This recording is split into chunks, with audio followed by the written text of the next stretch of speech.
ঝিকরগাছায় ছাত্রছাত্রীদের মাঝে বিনামূল্যে গাছের চারা বিতরণ। শুনলেন সংবাদ শিরোনাম। এখন শার্শা যশোর প্রতিনিধি সোহেল রানার ভিডিও চিত্রে বিস্তারিত।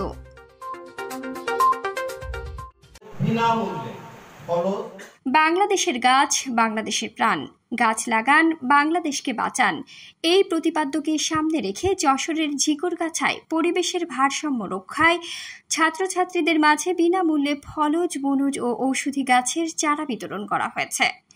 মঙ্গলবার ৯ জুলাই সকাল ১১টায় বর্ণিল সমাজ কল্যাণ ফাউন্ডেশনের প্রতিষ্ঠাতা সভাপতি মেহেদী হাসান দীপুর আয়োজনে ও বিশিষ্ট সমাজসেবক সাদা মনের মানুষ খ্যাত সাইদ আলীর সার্বিক সহযোগিতায় উপজেলার রঘুনাথনগর মাধ্যমিক বিদ্যালয় মাঠ প্রাঙ্গণে ছাত্রছাত্রীদের মাঝে ৩০০ পিস গাছের চারা বিতরণ করা হয়।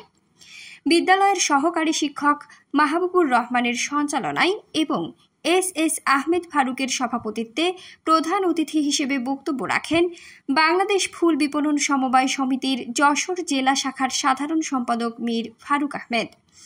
এ সময় অন্যান্যদের মধ্যে বক্তব্য রাখেন অত্র বিদ্যালয়ের প্রধান শিক্ষক এস.এম. হাসানুল বান্না, ঝিকরগাছা মহিলা কলেজের সাবেক সহকারী অধ্যাপক আইয়ুব হোসেন, রিপোর্টার্স ক্লাব ও সেবা সংগঠনের সভাপতি আশরাফুজ্জামান বাবু, বিশিষ্ট সমাজসেবক ও সাদা মনের মানুষ খ্যাত সাইদ আলী প্রমুখ।